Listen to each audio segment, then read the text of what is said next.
Thought I'd get in here and record a video, just let you know a little bit about the progress, uh, some of the things that I've learned even in the last 24 hours. 24 hours is a crazy amount of time. You'd be surprised how fast and how much stuff can happen in just a 24-hour time period. So I live in the Midwest, right outside Kansas City. Go Chiefs. Um, and we got a little snow last night.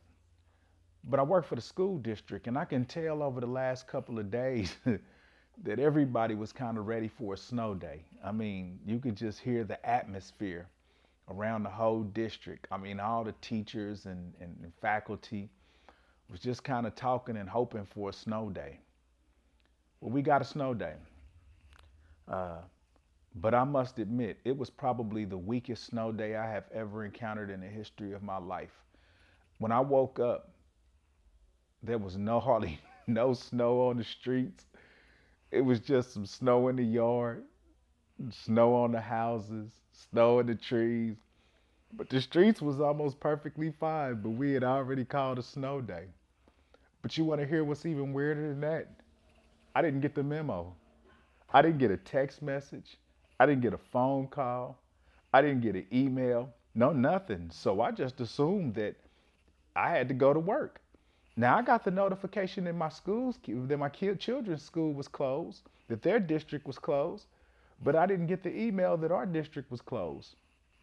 So I get up and get dressed and do all my daily duties and everything, do my devotion and exercise. And next thing I know, I get to school and I get to the high school where I got to do a little bit of work, and there ain't a soul in St. Louis. Man, I drive back to my office to go pick up a couple of things that I needed. Nobody's there. I drive back to the high school to get started on a project that needed to be done. Still, nobody there. So I send my boss a text message like, did I not get the notification that school was canceled? It ain't nobody nowhere. And he just sends me a crying, laughing emoji like, are you serious? Like, yeah. But the funniest thing about it is that although I made a fool of myself by showing up at work when nobody else was there and there was no work to be done, I mean, and nobody was having it, the reality is I still had a lot of work to do. And I actually was given the opportunity now, since nobody was in school, to get some stuff done without having the pressure and a time constraint on me to try to hurry up and get this done in a timely manner before kids was coming in for school. So it got me to thinking, how often do we really take the time to do the work that needs to be done when nobody's watching? I could have easily just turned around and drove back home and said, oh, well, it's a school, it's a snow day and I'll go home and do nothing. But I knew that I had work to be done. I knew there was something that I needed to take care of. And when nobody was watching, I could have easily just went back home. But instead, I've learned that if I'm really getting ready to start being passionate about trying to make things happen in my life that I'm not used to having happen, and there's always been that old proverb that if you want something new, you have to be willing to do something you've never done. And I've never really been that type of person that if nobody's expecting me to do it, I just do the work anyway because it needs to be done. I have always been the type of person that if it's a snow day or a day off from school, guess what I'm going to do? I'm going to take that day off. But now I'm trying to develop myself into being a person that if nobody's watching, if nobody's expecting me to do it, if nobody's asking me to do it, if nobody even else is even doing it anyway, I do it because I know it needs to be done. We all are getting ready to be faced. We all have been faced. I shouldn't say getting ready. We are constantly faced with all of those trials and tribulations that come that you got to handle them. And sometimes the way you handle them when nobody is watching is what really defines you as a person. How do you respond to those things when nobody is paying attention to what you're doing? Nobody is looking at and micromanaging how you adjust to things. How do you handle those situations when no, you can cut a corner here and cut a corner there and nobody would ever even know it? How do you handle those things? But I have learned it's what you habitually do that makes you who you are. And if you develop hard work ethics and hard and a system of doing things and a way of doing things, that's what the word integrity means. You know, being able to stand to what you're supposed to do, regardless whether anybody is watching or not, or whether or not anybody expects it or not. You have to get to a place in your life where excellence is the standard. You know, I've always listening to that. I think it's a commercial on there about heating and plumbing, and they just say, you know, no, excellence is our standard. You know, not good enough. Good enough doesn't cut it. We want everything to be perfect. We want everything to be exactly right.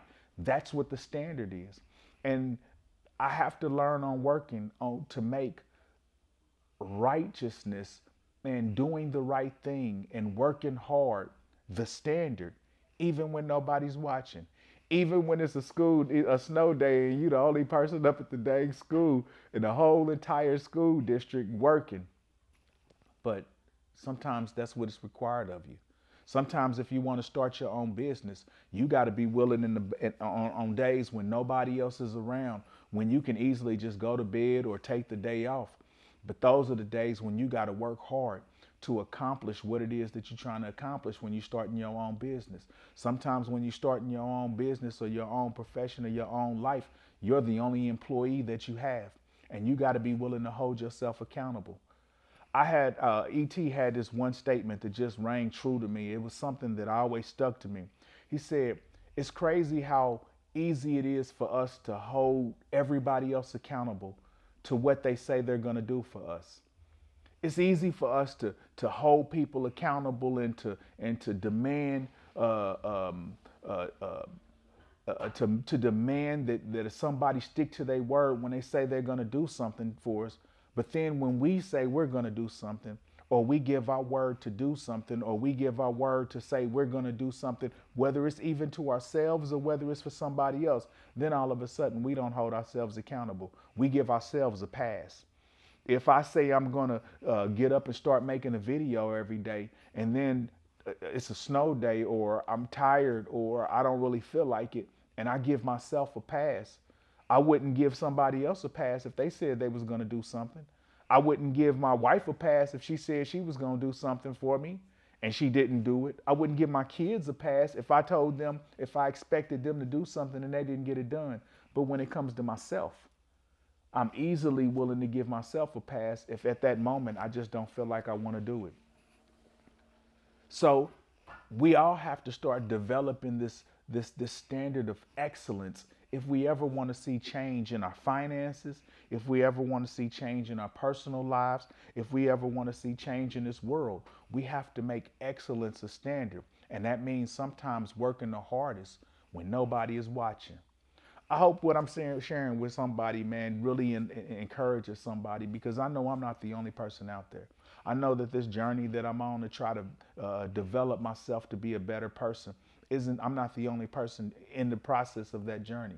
There's a lot of people out there that are in that journey, and quite frankly, everybody should be in that journey. But I just want to do my part to help encourage somebody else out there who is going through it, who is walking through it and trying to take steps and just need to see that there's somebody else going through it with them. I'm here for you. I want you to be blessed.